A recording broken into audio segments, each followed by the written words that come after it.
14h, bienvenue sur BFM TV devant l'après-info. Cet après-midi, nous sommes ensemble jusqu'à 17h. Bonjour à toutes et à tous. Bonjour Thomas. Bonjour Fanny, bonjour à tous. Dans l'actualité cet après-midi, l'Ukraine tout d'abord. Et les autorités annoncent que 20 civils ont été retrouvés tués par balle dans leur voiture dans le nord-est du pays. On en parle avec notre consultant, le général Jérôme Pellistrandi, dans un instant. À la une également, une nouvelle déconvenue pour l'armée russe en Ukraine. La ville de Liman, qui était contrôlée par Moscou, est sur le point de tomber, reprise par les forces ukrainiennes. On en parle dans un instant. C'était une des marques préférées des Français et des Françaises. Les 512 magasins Camaïeu ferment définitivement leurs portes ce soir après le placement de l'entreprise en liquidation judiciaire. Pour ce dernier jour, les clientes se pressent dans les magasins. Nous le vérifierons en direct du 14e arrondissement de Paris dans cette édition. Et puis à l'étranger, l'ouragan Yann poursuit sa route aux États-Unis vers la Caroline du Sud. Des vents qui faiblissent, mais qui, au plus fort de leur passage en Floride, ont fait au moins 23 morts selon un bilan qui reste encore provisoire. Reportage à suivre.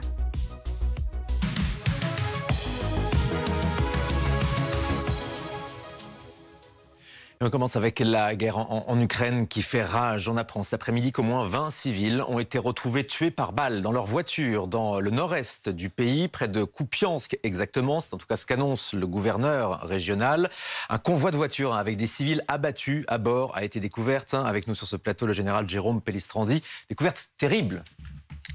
Oui, découverte terrible parce que, effectivement, quand vous avez un convoi de véhicules qui est criblé de balles, ça veut dire que vous avez que ceux qui ont commis cet acte-là avaient vraiment l'intention d'exécuter les gens qui étaient dans leur voiture, et en particulier des civils.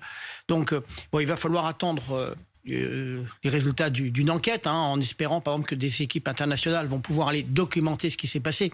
Mais cela traduit l'extrême violence de ce qui se passe en Ukraine, et le fait, visiblement, de toute façon, que les Russes n'ont aucun égard à l'égard des populations civiles. Et donc, on est dans une spirale infernale. On peut être dans le registre de crimes de guerre ? Alors, ça pourrait être un crime de guerre. Pour cela, il va falloir documenter, c'est-à-dire vérifier que les personnes, les victimes, étaient bien des civils, qu'il y a peut-être des femmes et des enfants parmi eux. Il faudra aussi bien vérifier sur quel axe ils roulaient. Est-ce que ce convoi était clairement identifiables comme des civils fuyants. En tout état de cause, c'est encore des victimes supplémentaires dans un conflit où les civils font partie, hélas, de l'équation macabre du côté russe. Merci Général, restez avec nous. On en vient à présent à cette autre actualité. Au lendemain du grand discours de Vladimir Poutine à Moscou, la situation est toujours aussi compliquée sur le terrain pour les forces russes. L'armée ukrainienne est sur le point de reprendre la ville de Liman, occupée depuis plusieurs mois par les soldats russes. On en parle avec nos invités dans un instant, mais tout d'abord, le point sur ce qui est en train de se passer dans cette ville stratégique de Liman. Reportage. Elles sont les témoins du passage de la guerre. Sur la route de Liman, les ruines des habitations se succèdent. Mais désormais, les bombardements ont laissé place au silence des villages abandonnés.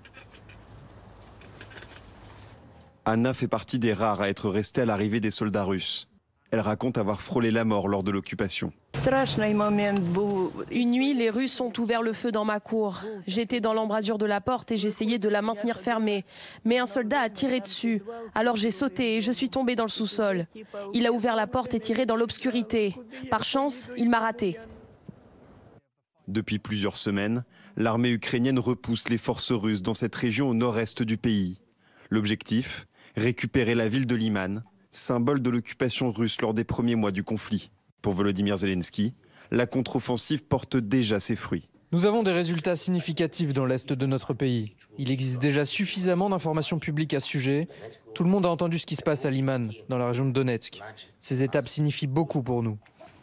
Un point de bascule peut-être pour cette ville qui s'avère être une zone stratégique pour l'armée ukrainienne dans sa reconquête de territoire. C'est une manière de mettre la pression, effectivement, non seulement sur Donetsk, sur l'oblast de Donetsk, mais également sur Luhansk. Donc de bien montrer qu'il n'y a pas, que rien n'est figé et que les Ukrainiens sont capables de porter des coups, de désorganiser l'armée russe.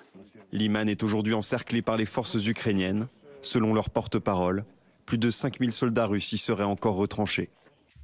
Illustration de cette victoire ukrainienne, cette vidéo postée il y a quelques instants par le chef du cabinet du président Zelensky, Andriy Yermak. Regardez le drapeau ukrainien hissé dans la ville de Liman. Preuve que les forces ukrainiennes regagnent du terrain. Jérôme Pellistrandi. Encore une grosse déconvenue pour Moscou, cette reprise de Liman.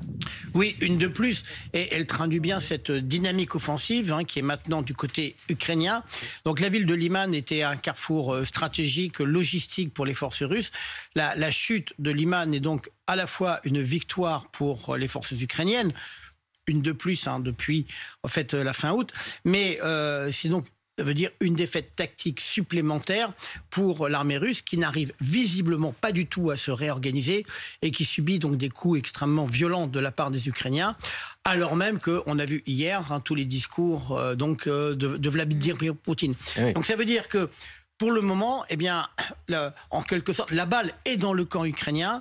Il faut maintenant que les Ukrainiens soient en mesure de gérer cette dynamique positive, parce qu'il faut aussi qu'ils ravitaillent, qu'ils reconstituent leurs forces, parce que même quand vous êtes en offensive, même avec une dynamique positive, vos forces vont s'user. Mais en tout état de cause, une nouvelle humiliation pour le commandement militaire russe. Alors vous le disiez, c'est une ville stratégique, Liman. Stratégique en quoi exactement? Pourquoi c'est si important cette reconquête de Liman? Parce qu'elle servait en fait de carrefour logistique pour les forces russes vers le Donbass.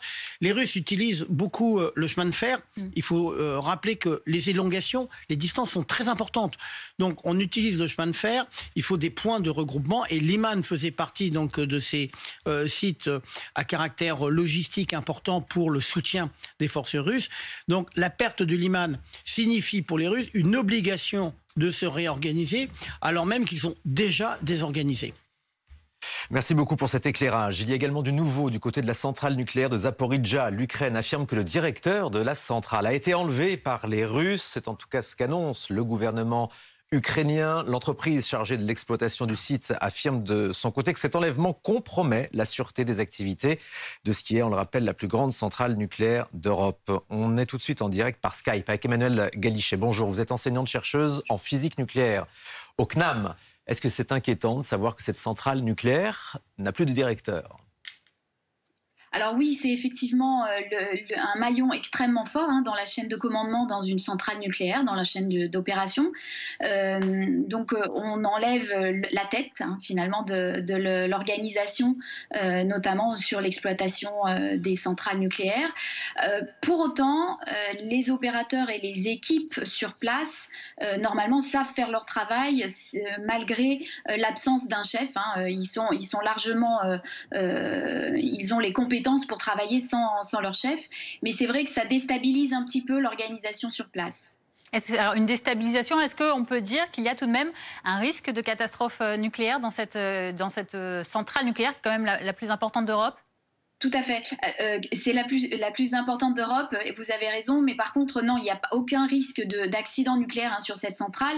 Elle a été arrêtée il y a quelques semaines maintenant, donc elle ne produit plus d'électricité, et donc il y a besoin simplement de refroidir les cœurs parce qu'il y a encore un petit peu de chaleur résiduelle, ce qu'on appelle la chaleur résiduelle, mais il n'y a plus de production d'électricité, donc on a aujourd'hui toutes les sources d'électricité pour faire évacuer la chaleur, donc il n'y a aucun risque vraiment d'emballement d'une réaction en chaîne qui pourrait aller vers un accident.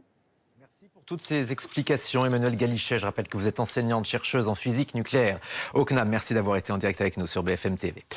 C'est clairement la fin d'une époque. Les magasins Camaïeu ferment définitivement leurs portes ce soir suite à la liquidation judiciaire de l'entreprise. Au total, 2600 salariés se retrouvent licenciés. Alors pour ce dernier jour d'ouverture, les clients se pressent dans les magasins pour profiter d'un déstockage massif. On va retrouver Chloé Giraud devant un magasin Camaïeu, justement dans le 14e arrondissement de Paris. Chloé, il y a du monde dans la file d'attente. Oui, tout à fait. Énormément de monde dans cette boutique Camaïeu, donc du 15e arrondissement de Paris. Vous allez voir sur ces images de Julie Poncet. Ici, c'est donc la file d'attente pour être encaissée.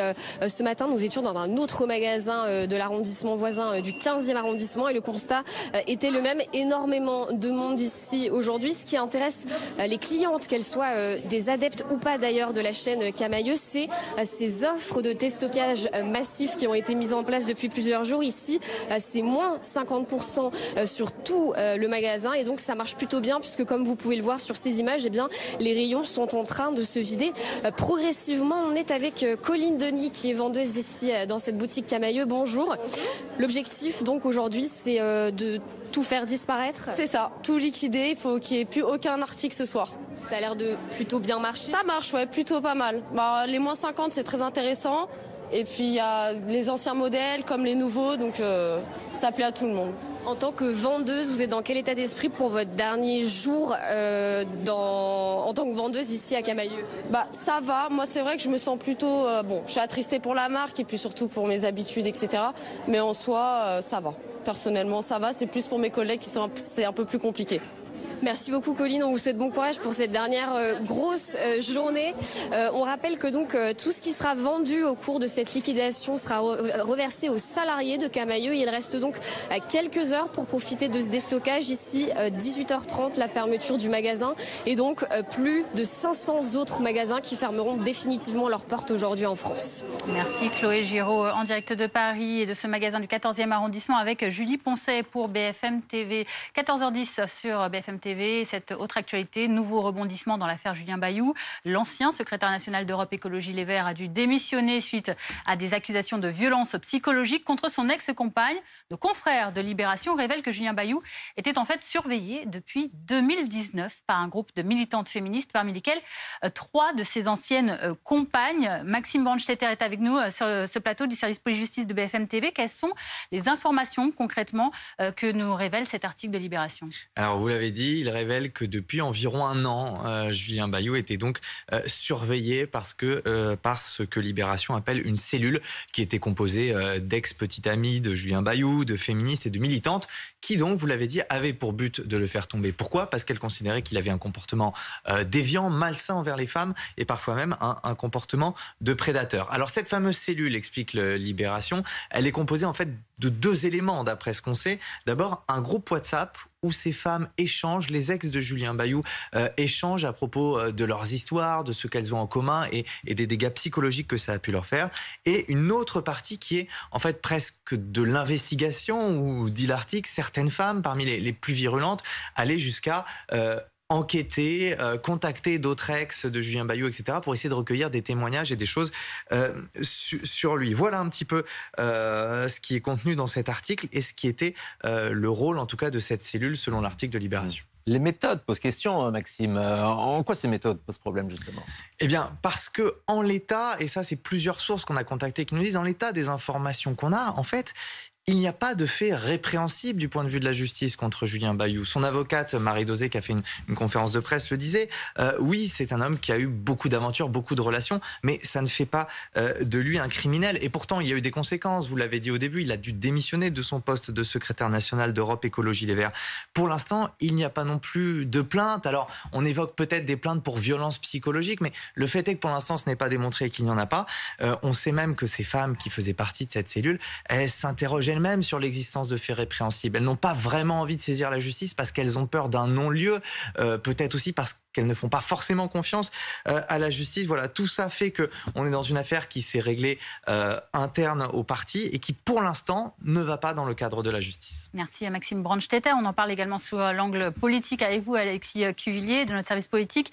Alexis, le parti Europe Écologie Les Verts se retrouve en fait complètement empêtré par cette affaire Bayou. Il y a un contexte d'extrême tension au sein d'Europe Écologie Les Verts, une période de chaos, dit l'un des membres de la direction très secouée par cette affaire de soupçons visant Julien Bayou. Le mouvement réunit son conseil fédéral aujourd'hui, réunion qui était prévue de longue date, chargée notamment de décider du calendrier du prochain congrès du parti. Mais ce que nous révélions ce matin, c'est une information d'Anthony Lebos pour BFM TV, c'est qu'une réunion d'urgence s'est tenue entre la direction du parti et la désormais fameuse cellule interne de lutte lutte contre les violences sexistes et sexuelles sur le cas particulier de Julien Bayou. Il est temps de se parler maintenant avant qu'il ne soit trop tard, a dit l'eurodéputée Karima Delli. Les révélations de Libération sur les pressions qu'a subi Julien Bayou ces dernières années sur sa vie privée, pression venue de ce groupe informel au sein des écologistes, a considérablement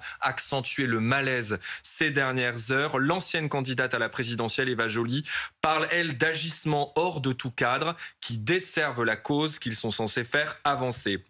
Julien Bayou dit qu'il n'a pas pu encore être entendu par la cellule interne malgré ses demandes sur l'affaire des soupçons de violence psychologique à l'égard de son ex-compagne. Son avocate a dénoncé lundi une instrumentalisation politique de cette affaire dans une pique à peine voilée contre Sandrine Rousseau, qui a évoqué le cas de Julien Bayou chez nos confrères de C'est à vous et qui a entraîné donc dans un phénomène de boule de neige son retrait du parti. La députée de Paris, Sandrine Rousseau, qui continue d'avoir beaucoup de soutien néanmoins en interne et d'être saluée par certaines militantes sur son engagement. Merci Alexis. Et dans une heure, nous serons en direct de ce Conseil fédéral d'Europe Écologie Les Verts. Aux États-Unis maintenant, l'ouragan Ian continue de s'affaiblir. Il a été recatégorisé en tempête tropicale. Après la Floride, il a ravagé une bonne partie de l'État de la Caroline du Sud avec des vents soufflant à plus de 140 km/h. Un premier bilan fait état de 23 morts, mais ce nombre pourrait encore augmenter puisque certaines zones restent inaccessibles. Aurore Villemur. Sous la force des vagues, ce ponton s'écroule. Ces débris sont emportés par les eaux. En Caroline du Sud, la tempête a touché terre hier après-midi. L'eau s'est infiltrée partout. Les routes ont été complètement inondées. Dans cet état, les vents ont soufflé jusqu'à 140 km/h. Des milliers de foyers ont été privés d'électricité. La tempête Ian a d'abord ravagé la Floride et les dégâts sont historiques selon le gouverneur. Des arbres, des maisons, des routes ont été détruits. Ici, sous les décombres, un homme épuisé, sauvé de justesse. Monsieur, vous avez froid ? Ceux qui n'ont pas été blessés s'affairent aujourd'hui à nettoyer leur maison. Là, j'évalue les dégâts. Je crois que j'ai un bout de toit qui s'est effondré dans ma cuisine. Tout est par terre. L'eau est passée par le toit, puis est rentrée à l'intérieur. C'était effrayant comme l'enfer. C'était comme une tornade. C'était effrayant. Je veux dire que tout tombait dans la maison. Le réfrigérateur, les téléviseurs. La force de l'eau a aussi détruit des pontons, emporté des bateaux qui se sont encastrés dans des appartements. Celui-ci se retrouve même au beau milieu de la mangrove. Son capitaine est élitreillé. Selon le président des États-Unis, Joe Biden, Ian pourrait être l'ouragan le plus meurtrier de l'histoire de la Floride. Selon le gouverneur, il faudra des mois, voire même des années pour tout reconstruire. Et cette situation aux États-Unis pose la question de l'indemnisation des victimes, assez difficile. Bonjour Olivier Moustakakis, vous êtes porte-parole d'assureland.com. Merci d'avoir accepté notre invitation. Cet ouragan Ian, il va coûter des dizaines de milliards de dollars. Les assureurs estiment la facture à 47 milliards de dollars. Ça pourrait peser sur la croissance économique américaine. Alors clairement, ce type d'événement aux États-Unis, surtout qu'aux États-Unis, il n'y a pas de régime légal catastrophe naturelle, comme nous avons la chance quand même de disposer de ce type de régime en France, qui est quand même assez protecteur. Donc clairement, si vous voulez assurer par exemple en Floride une maison au niveau d'une zone inondable, les primes s'envolent parfois au-dessus de 2000 euros, enfin 2000 $ par an. Donc on voit bien qu'en France, on a un système quand même qui est très protecteur par rapport à ça. C'est bien pour ça que la grande majorité de l'immobilier en Floride n'est pas assurée contre les inondations ? Alors tout à fait, parce que ça coûte très cher, en effet. Et vu qu'il n'y a pas ce régime de solidarité qui est une spécificité française, qui a été créé en 1982, ce fameux régime légal des catastrophes naturelles, en effet, aux États-Unis, c'est très compliqué de s'assurer, parce que ça coûte excessivement cher. On sait que certains grands groupes d'assurance ont déjà déserté cet état de Floride face aux grands ouragans qui vont se multiplier. Quel est le scénario du pire qu'on pourrait envisager? Parce qu'on le sait, malheureusement, avec les conséquences du changement climatique, ça va se généraliser. Alors oui, il y a d'ailleurs certains réassureurs qui ne veulent plus assurer des assureurs sur ce type de zone aux États-Unis, clairement. Ça veut dire que là, les sommes annoncées, une facture de 47 milliards de dollars pour les assurances, ça peut mettre en péril le secteur des assureurs aux États-Unis? Alors ça peut créer des dommages certains, évidemment, au niveau économique, au niveau des assureurs aussi, clairement, et des réassureurs.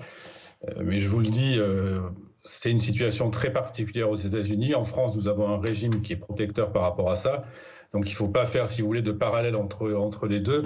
En France, il y a des systèmes d'indemnisation, que ce soit votre contrat ou le régime catastrophe naturelle, en fonction de la classification de l'ouragan qui intervient. Donc en France, nous sommes quand même préservés de ce type d'événement en termes d'indemnisation. Donc vous nous dites qu'en France, le régime actuel, a priori, il devrait rester en l'état. On ne peut pas craindre qu'à terme, on se dirige vers ce qui se passe aux États-Unis? Alors, la réponse est non, on ne peut pas craindre ce qui se passe aux États-Unis, puisqu'il y a ce régime légal qui a été mis en œuvre, qui est un principe de solidarité. On paye tous, on cotise tous pour alimenter un fonds de garantie catastrophe naturelle, un fonds d'indemnisation. Il y a une taxe de 12%, une taxe légale qui est prélevée sur nos contrats d'assurance habitation pour alimenter ce fonds. Et il y a l'intervention d'un réassureur public, qui est la Caisse centrale de réassurance, avec l'État, in fine, en dernier ressort qui intervient, lorsque les montants, si vous voulez, d'indemnisation sont tels que les fonds sont épuisés. Donc on a un régime quand même qui nous protège. Alors même si ce régime est sous pression depuis plusieurs années en France, puisqu'on voit qu'il y a en effet une recrudescence de ces phénomènes climatiques sur notre territoire, même si ce régime est sous pression, qu'il va potentiellement falloir à terme augmenter cette taxe de 12% qui à l'origine était de 5,5% lors de la création du régime catastrophe naturelle en 1982. Pour autant, ce principe-là est quand même une bonne chose pour nous les Français, parce que ça nous protège vraiment de ce type d'événement. Ça permet d'avoir une indemnisation et de poursuivre, si vous voulez, sa vie.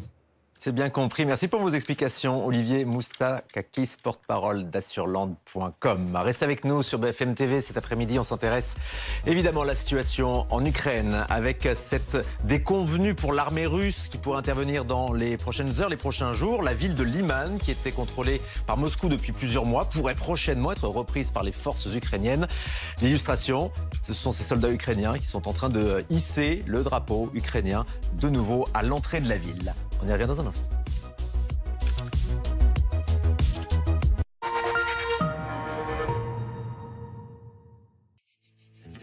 Intelligente, autorégulée et automatique. Ma piscine Magiline devient connectée au son de ma voix. Balnéo. Et obéissante du bout de mes doigts. Fini les contraintes. Les vacances à domicile. Piscine Magiline, piscine nouvelle génération. Je suis né libre. Puis vous m'avez apprivoisé. Pour vous guider dans l'obscurité. Éclairer vos foyers. Et servir vos passions. Maintenant, je ne demande qu'une seule chose en échange. La liberté. Pour vous permettre d'être plus libre que jamais. Jeep, 100% libre, 100% électrifié, avec la gamme 4x1 hybride rechargeable et bénéficiez d'un avantage client jusqu'à 3 500 €. Rendez-vous sur jeep.fr. SFR présente le séjour idéal chez Papy et Mamie. C'est une bonne Wi-Fi pour que les petits-enfants puissent jouer à leurs réseaux sociaux. Regardez, Chloé a fait un live avec un influenceur de fou. Bah, nous aussi, on peut en avoir des influenceurs là. Sur Nado. C'est un joueur de basket. Avec la fibre de SFR, le Wi-Fi 6 et l'Internet garanti, profitez toujours de la pleine puissance partout dans la maison. SFR, enjoy. T'arrives à suivre? Avec l'offre Hello Prime, on fait tout pour vous suivre. Vos retraits et paiements à l'étranger sans frais, vos opérations carte en temps réel, vos virements instantanés gratuits et encore plus de services pour 5 € par mois. Hello Bank par BNP Paribas. On dit de vous que vous êtes trop grand, ou bien trop petit, que vous manquez de caractère, ou bien de charme. On dit de vous beaucoup de choses. Heureusement, il existe un espace où vous êtes encore libre. Libre d'être exactement tout ce que l'on dit de vous ou bien d'être tout le contraire. Espace Atypique, le réseau d'agences spécialisées dans l'immobilier atypique. Propriétaire ou bailleur, en isolant et ravalant votre maison par l'extérieur à partir de 79 € par mois. Restez au frais l'été et au chaud l'hiver. Baissez vos factures de chauffage jusqu'à moins 75%. Inscrivez-vous vite sur groupeverlaine.com ou appelez le 3620 et dites Groupe Verlaine. Groupe Verlaine, on t'aime. Les réseaux Alliance Automotive Group, acteur majeur de la réparation automobile, c'est plus de 2500 garages et carrosseries en France. Nos adhérents impriment plus de 25 millions de devis et factures par an. Face à la hausse des prix de l'impression, nous avons recherché un partenaire qui permettrait d'offrir qualité et belles économies. Nous avons choisi France Tonnerre et nous avons divisé du jour au lendemain notre budget cartouche d'encre et tonnerre par 2. Réseau de franchise ou grand compte, contactez-vous aussi France Tonnerre sur francetonnerre-partenaire.fr. Découvrez le Honor 70. Double caméra principale, 54 mégapixels. Mode solo cut, une prise, 2 vidéos. Honor Supercharge, 66 watts. Honor 70, des détails qui comptent. Honor. Moi qui l'aime tant, je restais grisée, sans volonté, sous ses baisers. Roche-Beaubois, French Art de Vivre. En mai 2016, Sophie Mazala tue la collègue de travail qui lui faisait de l'ombre. Elle l'a fait proprement, avec méthode. Inédit, faites entrer l'accusé, demain à 21h05 sur RMC Story. Canal 23. Mais dis donc, t'es plein d'énergie en ce moment. Bourré d'énergie! Groupe Verlaine m'a installé une centrale photovoltaïque de 3 kg au prix de 7 900 €. Du coup, je produis et je consomme maintenant ma propre électricité. Youhou! Inscrivez-vous vite sur groupeverlaine.com ou appelez le 3620 et dites Groupe Verlaine. Groupe Verlaine, on t'aime. Voici l'histoire de Coralie et d'Aki et de comment ils utilisent Vista. Ce sont les fondateurs de Jaja. On fait découvrir la cuisine afro-végane. Aussi le logo, les produits dérivés, le site web et tout ce que Vista a créé avec eux. Impression, design ou digital, Vista vous aide à vous démarquer. Parce qu'il n'y a qu'une entreprise comme la vôtre. Vista. Voici le nouveau projet d'Eric. Et avec la fibre, il l'envoie en un instant. Ce sont les plans d'un bâtiment pour sa prochaine commande. Lucie, sa cliente, a reçu les fichiers en toute sécurité et... c'est validé. Une fois sa start-up installée, Mehdi a pu travailler avec son équipe sur place et à distance pour développer à son tour son nouveau projet. TPE, PME, avec les solutions SFR Business, développez l'agilité de votre entreprise et boostez votre activité.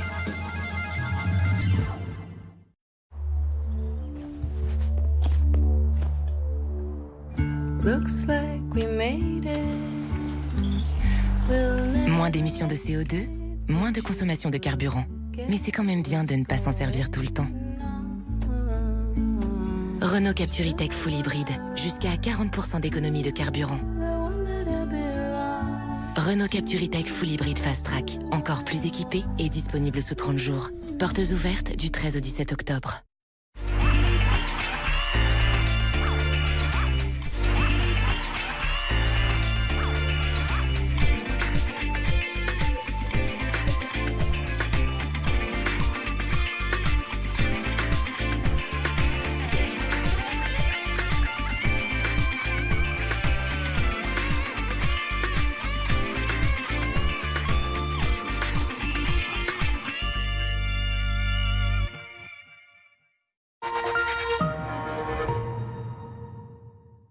La météo avec Best Western Hotels & Resorts, des hôtels uniques pour voyager, se ressourcer et s'évader. La météo avec la clinique du tapis. Redonnez vie à vos tapis anciens grâce à nos procédés uniques de nettoyage et restauration premium. lacliniquedutapis.fr. Faites le plein d'énergie en regardant la météo avec Groupe Verlaine. Installation de centrales photovoltaïques pour produire gratuitement sa propre électricité.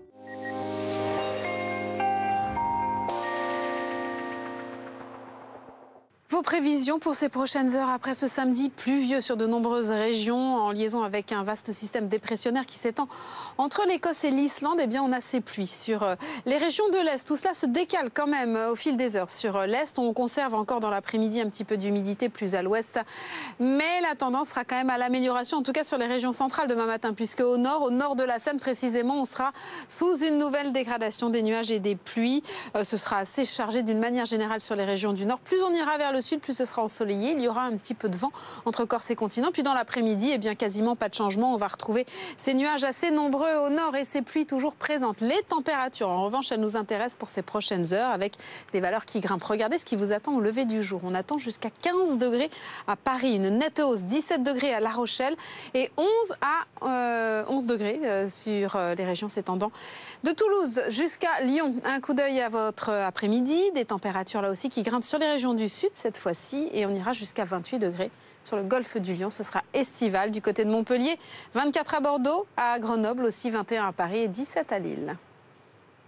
C'était la météo avec Best Western Hotels & Resorts. 300 hôtels, 3, 4 et 5 étoiles partout en France.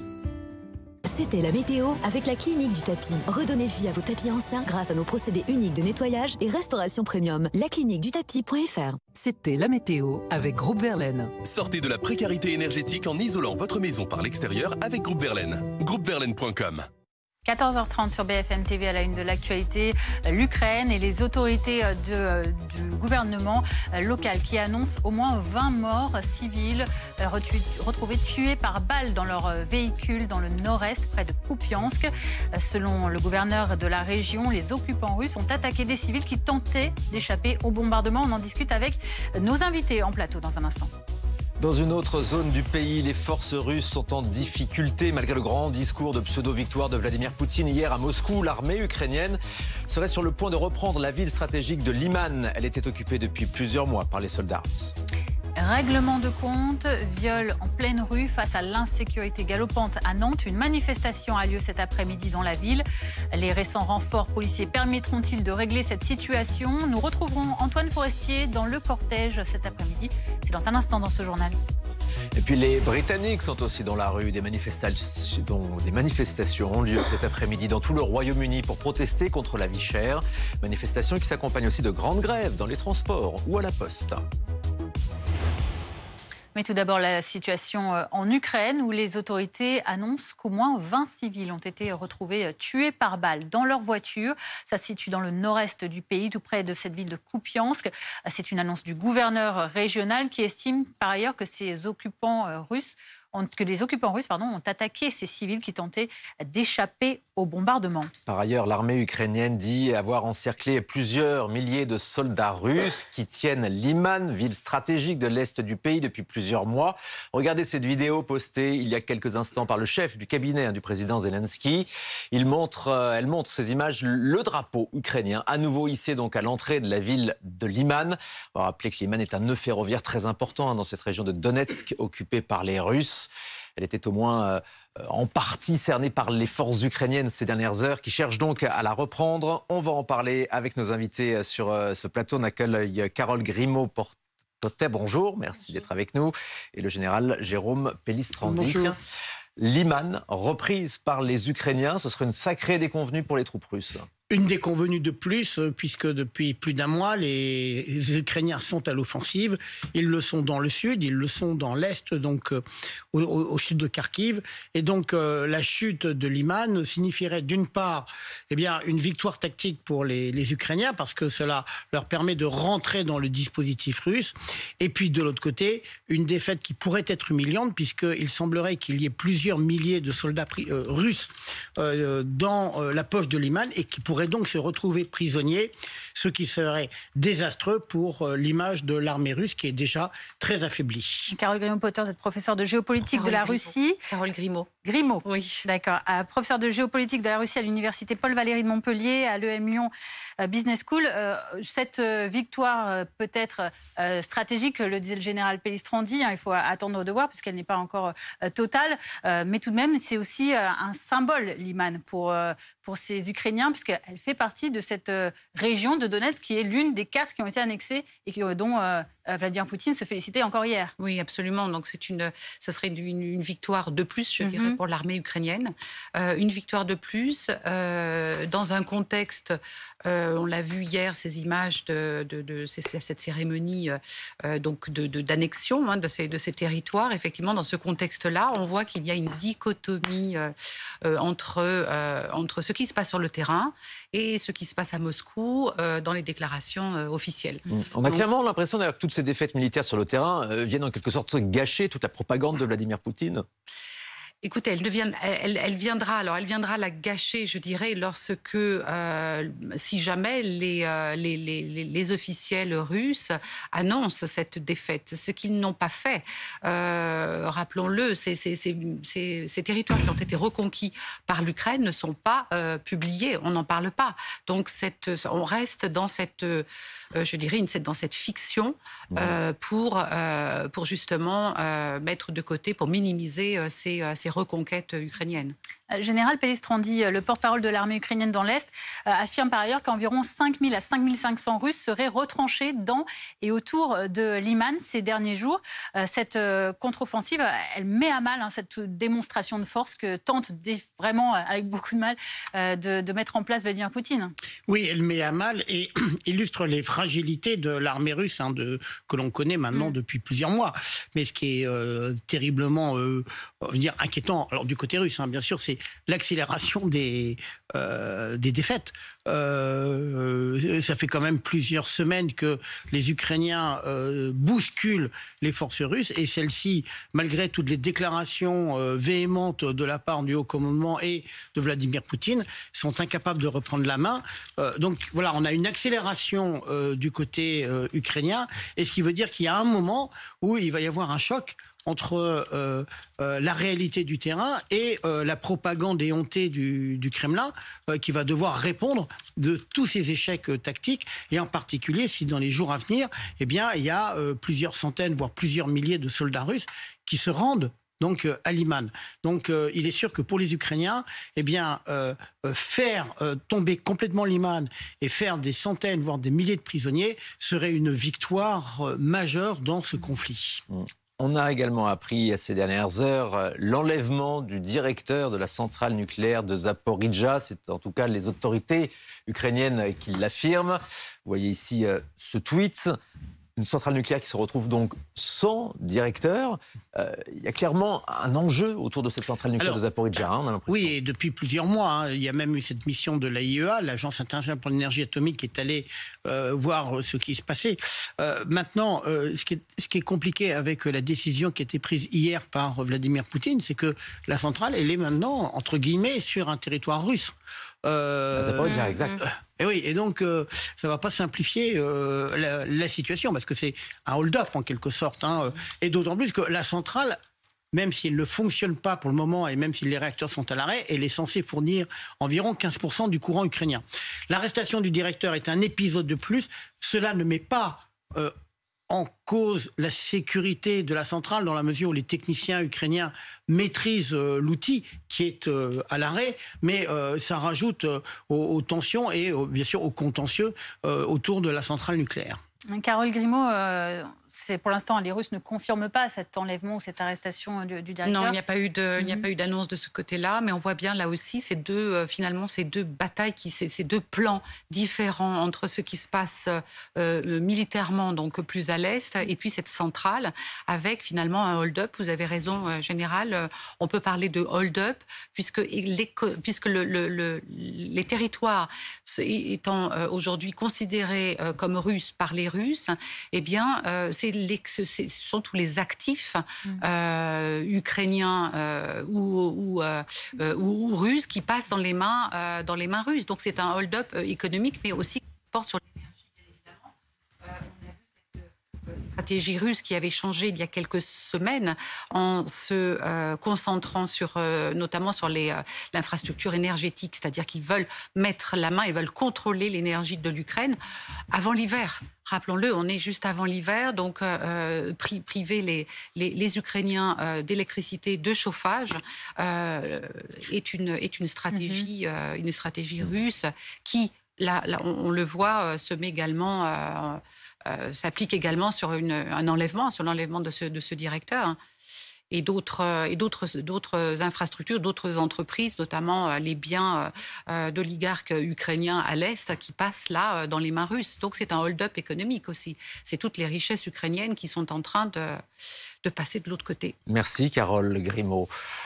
Il est 14h31 en direct sur BFM TV. On va revenir sur ce qui s'est passé à Nantes ces derniers jours. Un corps calciné découvert jeudi. Un jeune de 17 ans blessé par balle la veille. Une femme victime d'un viol en Réunion samedi dernier. C'était en pleine rue. On constate donc une dégradation de la situation sécuritaire à Nantes. C'est pourquoi une manifestation a lieu cet après-midi dans les rues de la ville. Antoine Forestier, vous êtes sur place, envoyé spécial de BFM TV. Une manifestation donc a lieu cet après-midi à l'appel de plusieurs associations.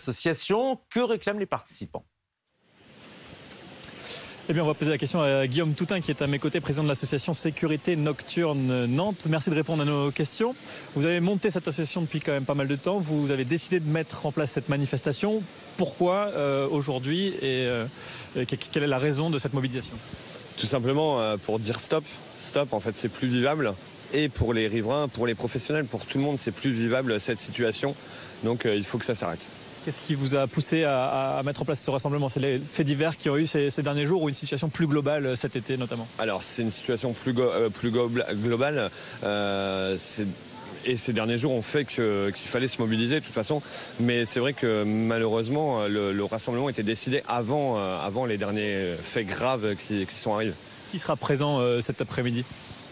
Alors dans les retours qu'on a, hein, là, je viens de croiser les syndicats de la Sémitane, des transports en commun, puisque les chauffeurs de bus aussi, eux également, sont agressés, et souvent malheureusement. On a le retour des transports, on a le retour des pompiers, on sait qu'il va y avoir des policiers, on sait qu'il va y avoir des habitants, des commerçants, je dirais tout le monde, tout citoyen qui en a ras-le-bol et qui veut se faire entendre sur cette situation. Merci beaucoup d'avoir répondu en direct à nos questions. Le point de rendez-vous, c'est ici, Place Royale, à partir de 15h, une manifestation que l'on suivra cet après-midi sur BFM TV. Merci Antoine Forestier, évidemment. On vous retrouvera avec Margot Sèvres cet après-midi pour suivre en effet cette manifestation. David Levaux, bonjour. Vous êtes délégué adjoint Zone Ouest, unité SGP Police FO. On en parlait il y a 10 ans, assez paradoxalement. Nantes était la ville préférée des Français. Comment est-ce que cette situation a à ce point dégénéré aujourd'hui ? Écoutez, elle a dégénéré, il y a plusieurs facteurs. Hein. Je vous le rappelle, hein, on a eu quand même une révision générale des politiques publiques qui a vu nos effectifs entaillés de 10 000 emplois qui ont disparu, qui a laissé place évidemment la place aux voyous. Et en fin de compte, l'insécurité a été grandissante. Voilà. Donc, encore une fois, aujourd'hui, la lutte contre l'insécurité, mes collègues la font tous les jours, hein, et vous le savez bien, hein, on le voit sur vos antennes. Nos collègues sont sur le terrain, ils se font largement blesser toute l'année. Et la difficulté qu'on a, c'est qu'aujourd'hui, notre gouvernement et les politiques ont une réponse toujours qui est la même, c'est de donner de la visibilité à la police nationale. Alors, pour vous donner un ordre d'exemple, par exemple, on a eu une fiche technique qui demande à nos patrouilles de patrouiller maintenant à 2 pour être plus visibles. Donc, on démultiplie les patrouilles sans augmenter les effectifs. Vous voyez un peu le genre d'ineptie qu'on peut rencontrer quand on sait que la violence est grandissante. Excusez-moi, mais il y a eu des renforts d'effectifs policiers à Nantes, notamment après ce viol en Réunion la semaine dernière. 2 groupes d'intervention dans la métropole, dont cette CR8, des policiers spécialisés dans les violences urbaines. Est-ce que la maire également avait annoncé des renforts de policiers? Est-ce que selon vous, ça va être suffisant justement à sortir Nantes de cette insécurité que vous attribuez aux forces de police qui avaient été enlevées préalablement? Oui, bien sûr. Les renforts qui ont été attribués n'ont même pas remplacé ceux qui étaient partis. C'est simplement ça. On était dans une telle détresse. Et aujourd'hui, je vous donne un exemple. Aujourd'hui, la police nationale, elle ne se fait pas que sur la voie publique.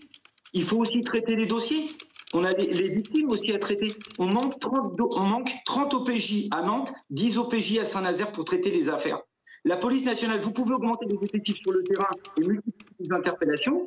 Si vous n'avez personne pour traiter les dossiers, ou alors quand nos collègues sont débordés avec 300 dossiers, avec des logiciels qui ne fonctionnent pas, là où il faudrait une demi-heure, on prend 4 heures, on nous parle de la police 3 ou 4.0, non, on est à la police 0,5, quoi. Voilà, c'est là aussi qu'il faut travailler.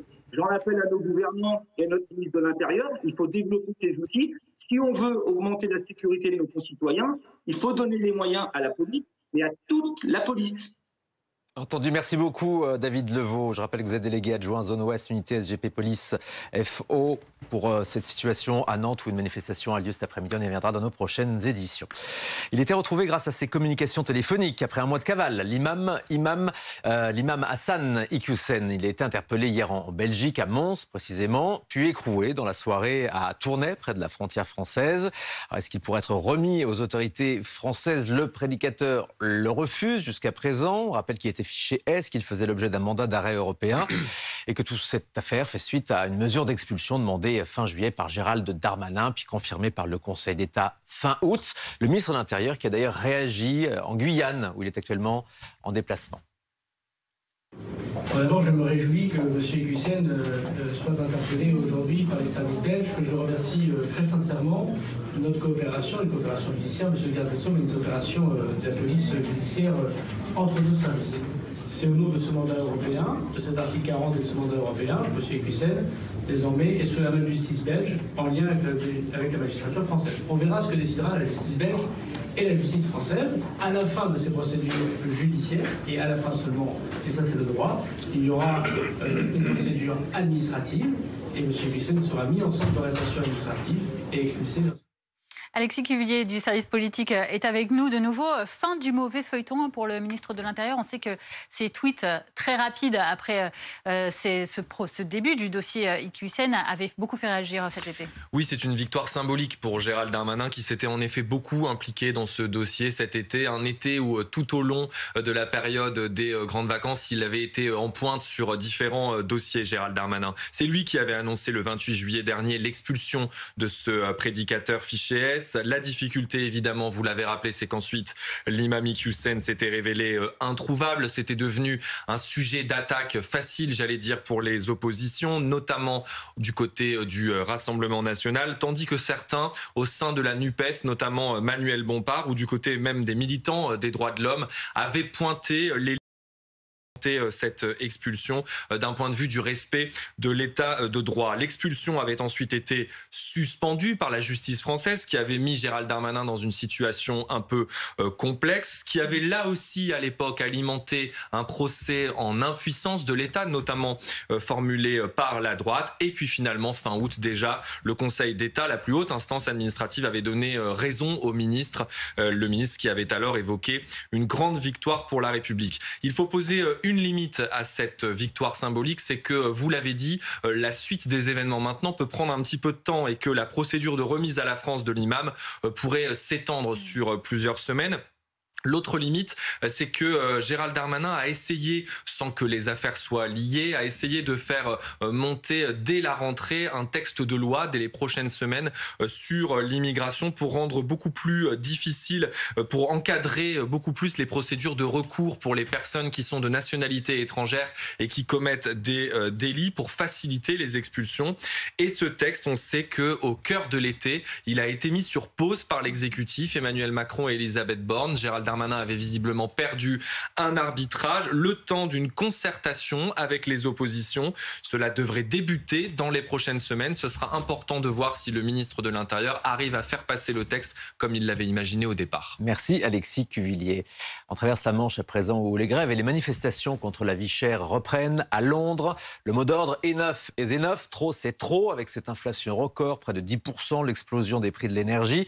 La mobilisation avait démarré fin juin. Elle a marqué une pause lors des obsèques de la reine Elisabeth II.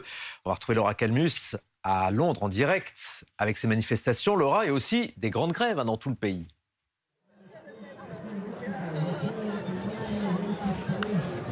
Exactement. En fait, les syndicats ont rebaptisé cette journée, le 1er octobre, la journée d'action du Royaume-Uni, avec des rassemblements qui ont lieu du nord au sud du pays, de Aberdeen à Plymouth. Alors, je suis ici à Saint-Pancras, là où des centaines plutôt, de manifestants se sont rassemblés pour expliquer leur désaccord face à Liz Truss, la nouvelle première ministre. Il faut expliquer qu'il y a eu une inflation qui frôle les 10%. an et que donc aujourd'hui ce sont aussi des journées de grève avec les cheminots et les postiers britanniques qui ont décidé de se mettre en grève pour réclamer une hausse de leur salaire pour justement suivre cette inflation de 10%. Il faut dire également que ces derniers mois on assiste à une véritable crise du coût de la vie et ce dans de nombreux domaines avec des factures de gaz et d'électricité qui se sont complètement envolées. Certes, la nouvelle première ministre a décidé de mettre en place un gel, mais en un an, elles ont déjà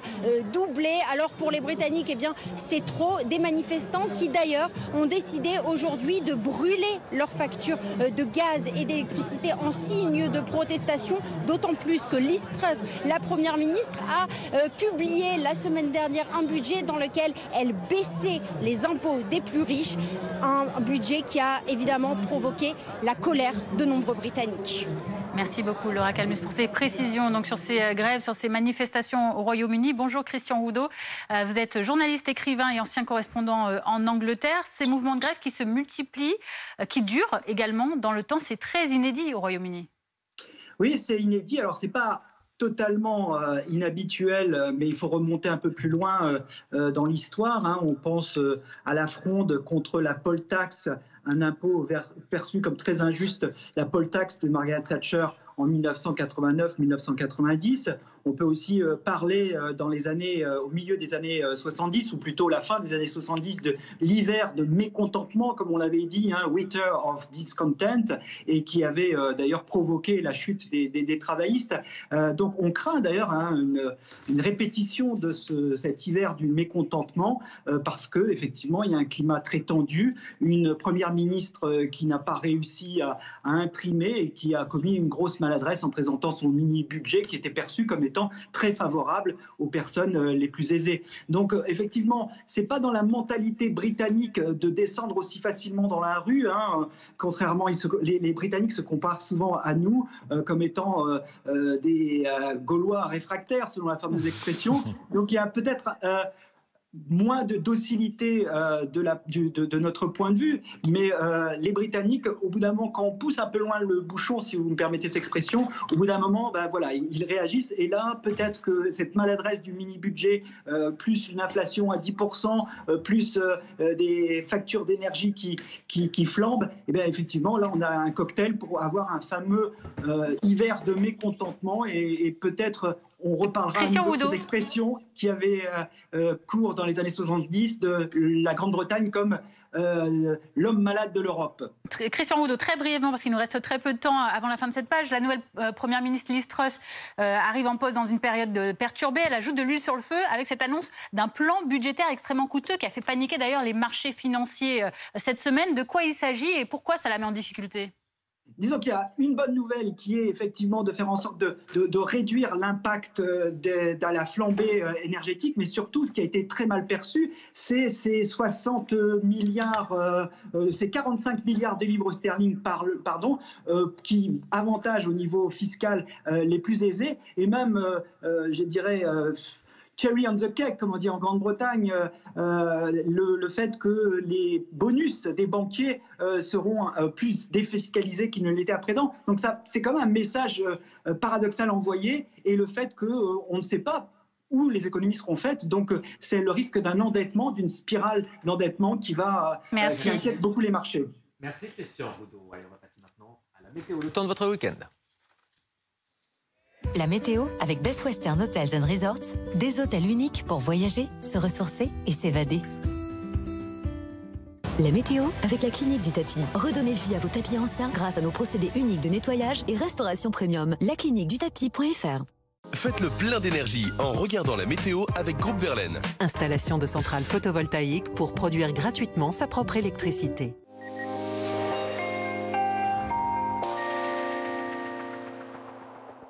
Vos prévisions pour ces prochaines heures après ce samedi pluvieux sur de nombreuses régions en liaison avec un vaste système dépressionnaire qui s'étend entre l'Écosse et l'Islande. On a ces pluies sur les régions de l'Est. Tout cela se décale quand même au fil des heures. Sur l'Est, on conserve encore dans l'après-midi un petit peu d'humidité plus à l'Ouest. Mais la tendance sera quand même à l'amélioration, en tout cas sur les régions centrales demain matin, puisque au nord de la Seine précisément, on sera sous une nouvelle dégradation des nuages et des pluies.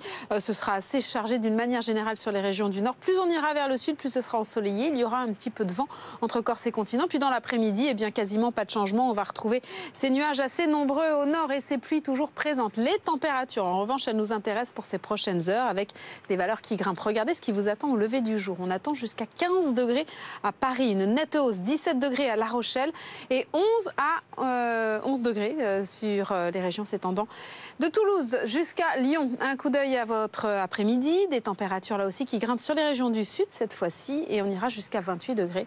Sur le golfe du Lion, ce sera estival du côté de Montpellier, 24 à Bordeaux, à Grenoble aussi, 21 à Paris et 17 à Lille. C'était la météo avec Best Western Hotels & Resorts, 300 hôtels, 3, 4 et 5 étoiles partout en France. C'était la météo avec la clinique du tapis. Redonnez vie à vos tapis anciens grâce à nos procédés uniques de nettoyage et restauration premium. Lacliniquedutapis.fr. C'était la météo avec Groupe Verlaine. Sortez de la précarité énergétique en isolant votre maison par l'extérieur avec Groupe Verlaine. Groupeverlaine.com. Vous êtes bien sur la messagerie.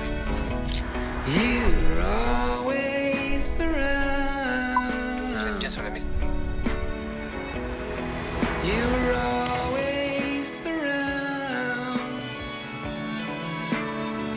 Excusez-moi. Je crois que vous avez fait tomber vos clés de voiture.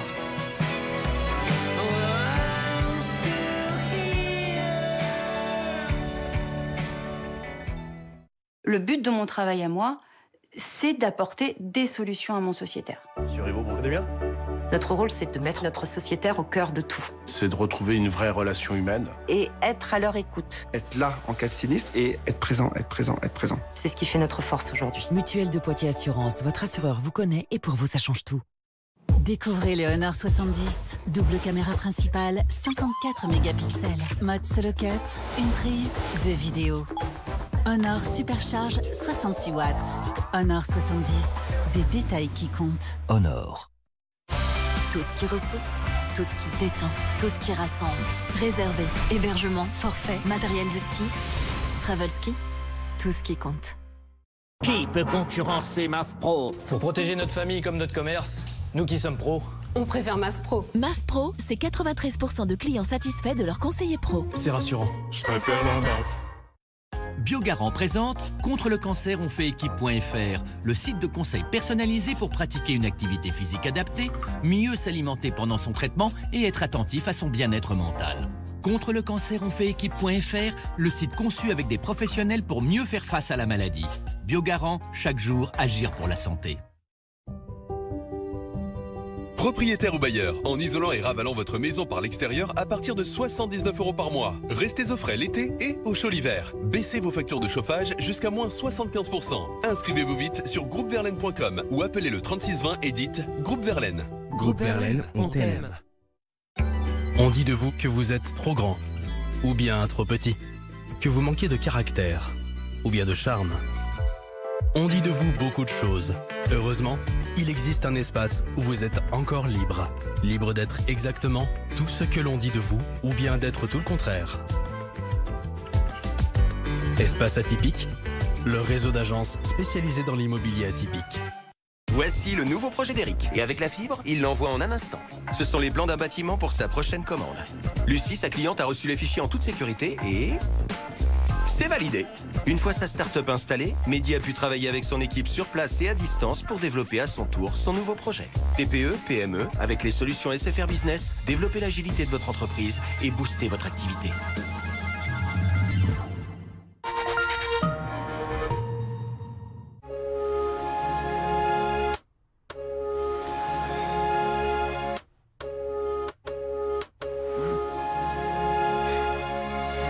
Ibis Styles.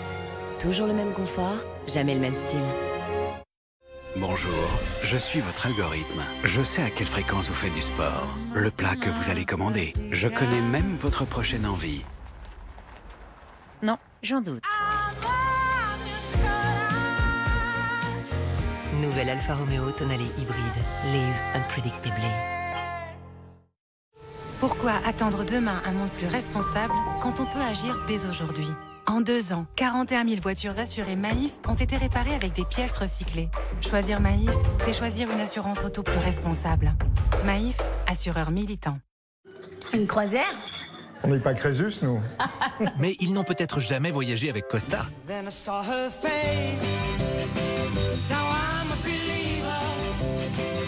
Costa, believe your eyes. Dans nos centres feux verts, on ne gonfle pas les prix. Désolé. En ce moment, profitez plutôt de 20% de remise immédiate sur le deuxième pneu Pirelli acheté. Feu vert, rien ne remplace l'expert. Retour à l'instinct primaire, ce soir à 21h05 sur RMC Découverte. Mais dis donc, t'es plein d'énergie en ce moment. Bourré d'énergie! Groupe Verlaine m'a installé une centrale photovoltaïque de 3 kilos au prix de 7 900 €. Du coup, je produis et je consomme maintenant ma propre électricité. Youhou! Inscrivez-vous vite sur groupeverlaine.com ou appelez le 3620 et dites Groupe Verlaine. Groupe Verlaine, on t'aime. Les réseaux Alliance Automotive Group, acteur majeur de la réparation automobile, c'est plus de 2500 garages et carrosseries en France. Nos adhérents impriment plus de 25 millions de devis et factures par an. Face à la hausse des prix de l'impression, nous avons recherché un partenaire qui permettrait d'offrir qualité et belles économies. Nous avons choisi France Tonnerre et nous avons divisé du jour au lendemain notre budget cartouche d'encre et tonnerre par 2. Réseau de franchise ou grand compte, contactez-vous aussi France Tonnerre sur francetonnerre-partenaire.fr. Qu'il aime tant. Je restais grisée, sans volonté, sous ses baisers. Roche-Beaubois, French Art de Vivre. Des guitares boxées dans le garage. Tu vas prendre une douche au 95. On s'instable. Fais gaffe ici, ça compte des cons sur des soches. Y'a plus de passeport, on après les intestins. Les villes, la vieille campagne. GTP, maintenant je fais des bookies. Je suis la qui tu check, c'est même des hits. Alors, qui peut me citer une figure de style dans ce morceau?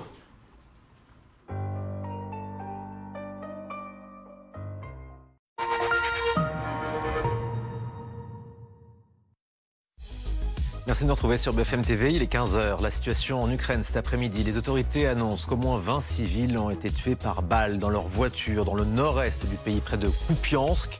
Il s'agit bien de civils, selon le gouverneur régional. On y revient dans un instant. L'Ukraine toujours est vers peut-être une nouvelle déconvenue pour l'armée russe. La ville de Liman, qui était contrôlée par Moscou, pourrait prochainement être reprise par les forces ukrainiennes. Un drapeau ukrainien y a été redéposé. Vous voyez, on en parle dans quelques instants, notamment avec nos invités et spécialistes sur place. C'était une des marques préférées des Françaises. Les 512 magasins Camaïeu ferment définitivement leurs portes ce soir après le placement de l'entreprise en liquidation judiciaire. Et pour ce dernier jour, les clientes se pressent dans les magasins, comme nous le verrons en direct dans un magasin à Paris. Et puis l'ouragan Yann poursuit sa route aux États-Unis vers la Caroline du Sud. Des vents qui faiblissent légèrement, mais qui, au plus fort de leur passage en Floride, ont fait au moins 23 morts, selon un bilan qui reste encore provisoire, principalement par noyade, essentiellement des personnes âgées. Reportage à suivre.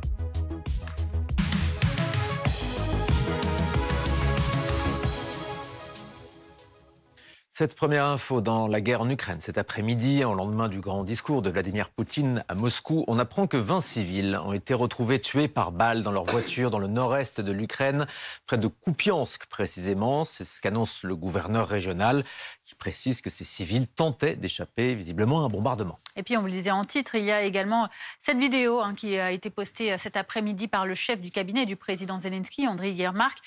On y voit le drapeau ukrainien à nouveau hissé à l'entrée de la ville de Liman. Regardez. Nous sommes le 1er octobre. Nous déployons le drapeau de notre pays et le posons sur notre terre. Liman sera ukrainienne.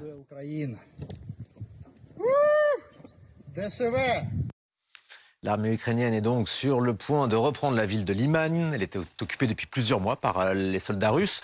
On va en parler dans un instant avec nos invités, mais d'abord le point sur ce qui est en train de se passer dans cette ville stratégique avec Hugo Dorsemel. Elles sont les témoins du passage de la guerre. Sur la route de Liman, les ruines des habitations se succèdent. Mais désormais, les bombardements ont laissé place au silence des villages abandonnés. Anna fait partie des rares à être restée à l'arrivée des soldats russes. Elle raconte avoir frôlé la mort lors de l'occupation. Une nuit, les Russes ont ouvert le feu dans ma cour. J'étais dans l'embrasure de la porte et j'essayais de la maintenir fermée. Mais un soldat a tiré dessus. Alors j'ai sauté et je suis tombée dans le sous-sol. Il a ouvert la porte et tiré dans l'obscurité. Par chance, il m'a raté. Depuis plusieurs semaines, l'armée ukrainienne repousse les forces russes dans cette région au nord-est du pays. L'objectif, récupérer la ville de Liman, symbole de l'occupation russe lors des premiers mois du conflit. Pour Volodymyr Zelensky, la contre-offensive porte déjà ses fruits. Nous avons des résultats significatifs dans l'est de notre pays. Il existe déjà suffisamment d'informations publiques à ce sujet. Tout le monde a entendu ce qui se passe à Liman, dans la région de Donetsk. Ces étapes signifient beaucoup pour nous. Un point de bascule peut-être pour cette ville qui s'avère être une zone stratégique pour l'armée ukrainienne dans sa reconquête de territoire. C'est une manière de mettre la pression, effectivement, non seulement sur Donetsk, sur l'oblast de Donetsk, mais également sur Luhansk. Donc de bien montrer qu'il n'y a pas, que rien n'est figé et que les Ukrainiens sont capables de porter des coups, de désorganiser l'armée russe. Liman est aujourd'hui encerclé par les forces ukrainiennes. Selon leur porte-parole, plus de 5000 soldats russes y seraient encore retranchés. On en parle avec le général Jérôme Pellistrandi, consultant sécurité BFM TV notamment.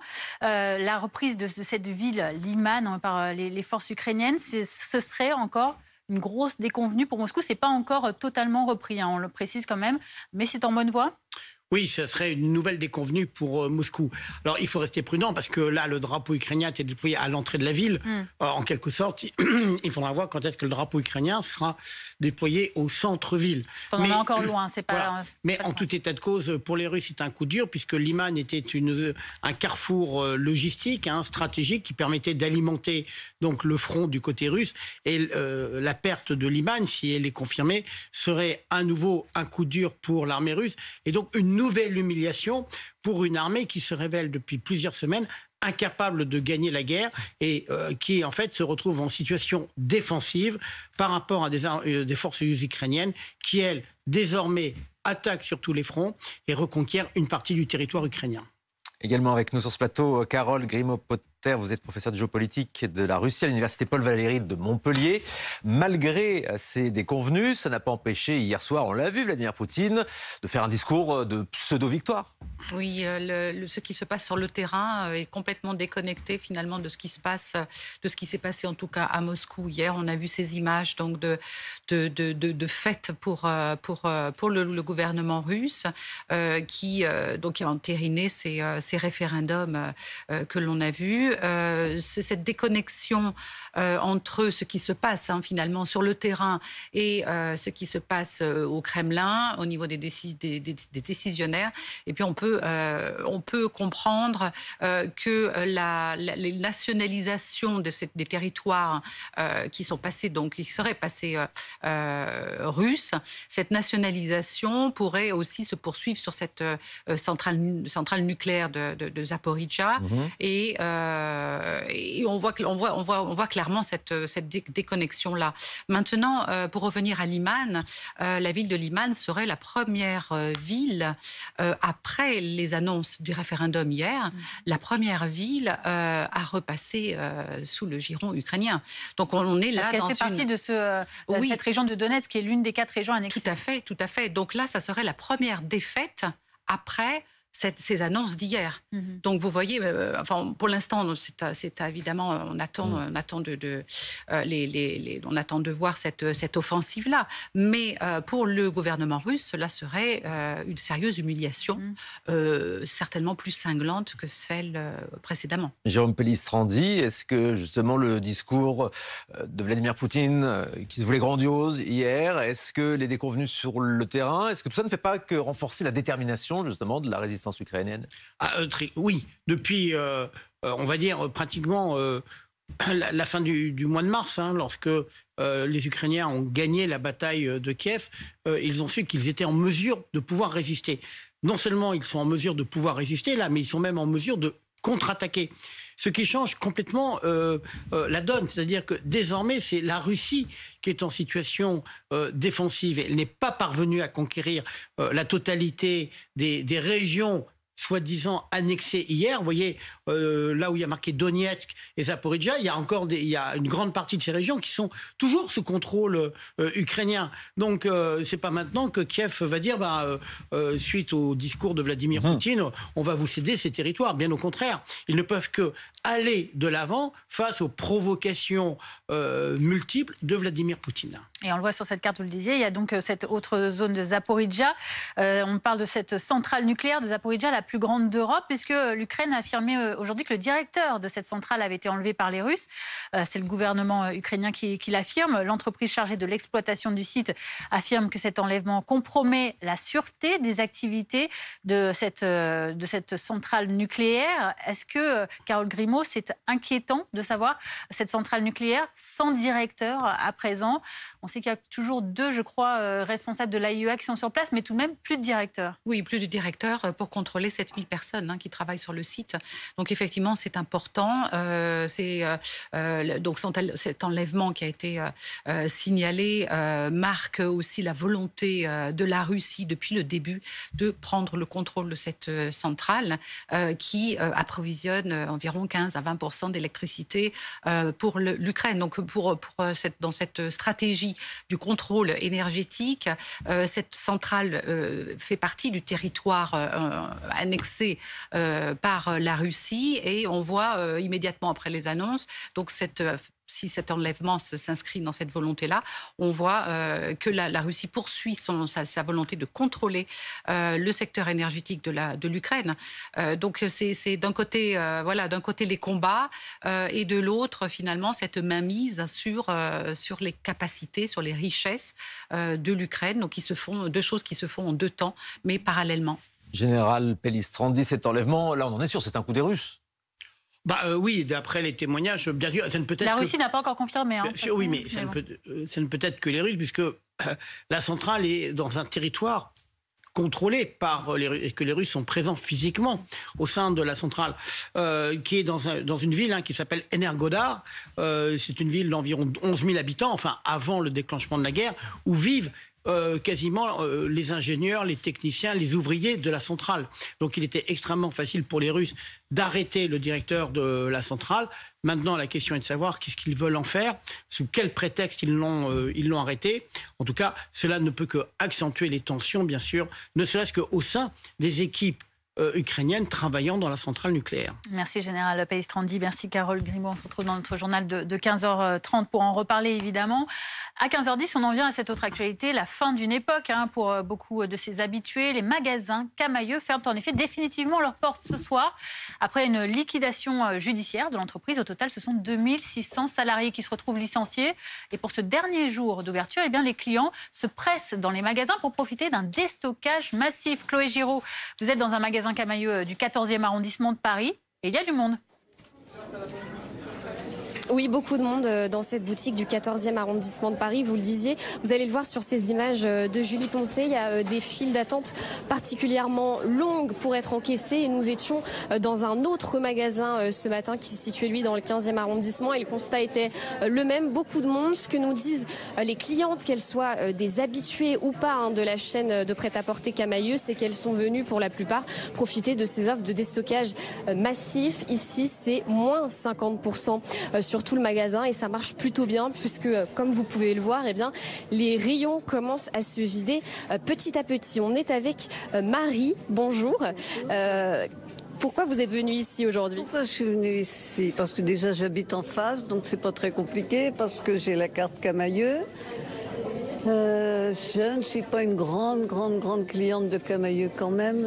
Je préfère un petit peu au niveau supérieur.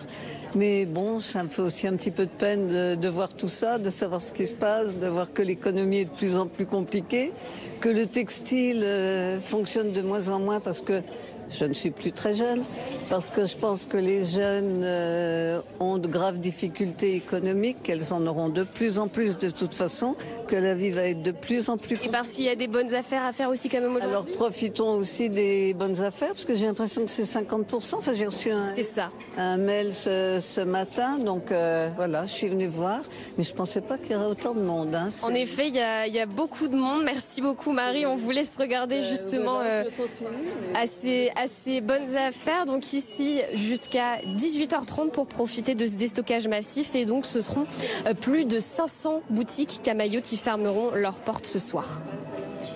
Merci beaucoup Chloé Giraud et Julie Poncet en direct donc, de ce magasin Camaïeu dans le 14e arrondissement. 15h12 en direct sur BFM TV. Nouveau rebondissement dans l'affaire Julien Bayou. L'ancien secrétaire national d'Europe Écologie Les Verts a dû démissionner, vous le savez, suite à des accusations de violence psychologique contre son ex-compagne. Nos confrères de Libération révèlent ce matin que Julien Bayou était en fait surveillé depuis 2019 par un groupe de militantes féministes. Et cette cellule aurait pu être chargée de le faire tomber. C'est ce qu'on va voir avec Camilla Giudice. En 2019, Julien Bayou est en couple avec celle que Libération nomme Aline, de 7 ans, sa cadette. Autour de la jeune femme, un petit groupe de militantes féministes va se constituer. Depuis 3 ans, un collectif de militantes féministes informelles, hors de tout cadre du parti, enquête, a pu mettre un peu sous surveillance le patron du parti, Julien Bayou, pour connaître un peu comment il était avec les femmes, s'il se comportait bien, s'il était violent, pas violent. Le groupe prend contact avec les ex-compagnes du député de Paris lors de soirées ou par téléphone. L'une des femmes abordées raconte à Libération. J'ai parlé comme on parle de son ex-amoureux, pas très dithyrambique quoi. Mais ce n'est pas parce qu'une relation se finit mal qu'on peut accuser quelqu'un de violence psychologique. J'ai compris que l'intention était de faire tomber Bayou. En novembre 2021, Julien Bayou et Aline mettent un terme à leur relation. Et le 30 juin dernier, la trentenaire envoie un mail à des cadres d'Europe Écologie Les Verts. Combien sommes-nous de meufs brillantes, douces, douées, à avoir complètement vrillé parfois sous vos yeux, sans que jamais vous vous disiez qu'il y avait peut-être un problème avec Julien ? Suite à cela, la cellule contre les violences sexuelles et sexistes du parti écologiste s'auto-saisit pour des violences psychologiques. Face à la pression, Julien Bayou quitte la tête d'Europe Écologie Les Verts ce lundi. L'affaire divise les élus de la formation. C'est le délire. Le féminisme n'est pas l'inquisition. Il est temps de se parler maintenant avant qu'il ne soit trop tard. Chère Karima, employer ici le vocabulaire de l'inquisition, c'est mobiliser les imaginaires masculinistes que nous sommes toutes et tous engagés à combattre. D'après Libération, Julien Bayou a demandé à être reçu par la cellule de lutte contre les violences sexuelles et sexistes. Une requête refusée par l'entité tant que la victime présumée n'a pas pu être entendue. Mais cette dernière ne souhaiterait pas être auditionnée. Europe Écologie Les Verts réunit cet après-midi son conseil fédéral. Bonjour Marine Tondelier, vous êtes conseillère municipale Europe Écologie Les Verts à Hénin-Beaumont. Vous êtes une proche de Julien Bayou. La première question qu'on a envie de vous poser tout d'abord, suite à cette affaire, suite à la démission de Julien Bayou, c'est comment se porte le parti Europe Écologie Les Verts ? Et vous imaginez bien que c'est très dur. Il faut vous rendre compte de quelle a été la rentrée politique des écologistes. On a des journées d'été à Grenoble qui se passent bien, même s'il y a un congrès qui approche. Les gens débattent sereinement. C'est plutôt un moment intéressant. Et puis, on enchaîne, comme beaucoup de militantes et de militantes écologistes et de gauche, les barbecues, les allocs, les violences conjugales admises par Adrien Quatennens, puis les accusations contre Julien Bayou. Et donc ce que souhaitent les militantes et les militants de ce parti, c'est de pouvoir être fiers de l'écologie, de pouvoir d'ailleurs porter ces combats écologistes et féministes. Et je pense que cette séquence ne porte préjudice en réalité à ces deux causes. Et puis ils veulent pouvoir débattre des sujets qui arrivent. On a 8 millions de Françaises et de Français qui relèvent de l'aide alimentaire. On a 6,2% seulement des logements sociaux qui sont censés être le patrimoine de ceux qui n'en ont pas.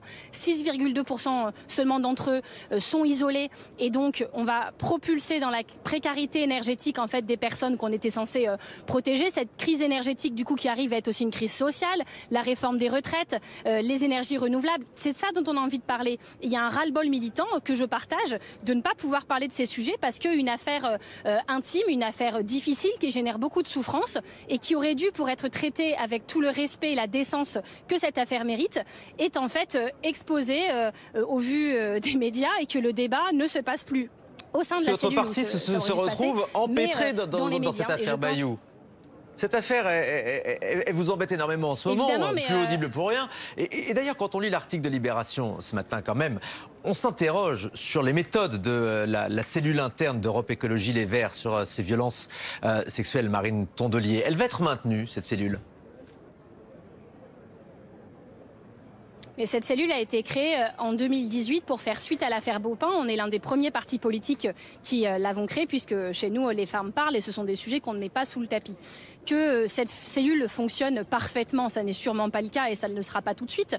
Mais depuis des années, on essaye à chaque affaire, à chaque perception d'un dysfonctionnement, d'améliorer son fonctionnement. Il faut savoir que les personnes qui en font partie, c'est un travail qui est assez éprouvant de recueillir la parole des victimes. Donc qu'il y ait eu un dysfonctionnement dans cette affaire, peut-être, on le saura. Mais si vraiment on veut savoir la vérité, si vraiment on veut que cette affaire soit traitée correctement, alors il faut laisser les personnes qui s'en occupent travailler. Et aujourd'hui, ni sur les plateaux télé, ni dans les réseaux sociaux, cela est possible. Et c'est pas juste un souci de cette affaire ou d'autres, c'est qu'on est dans une période de twitterisation de la vie politique où pour franchir le mur du son, pour exister quelque part, il faut avoir les propos les plus clivants possibles. Et ça n'est pas ça l'écologie.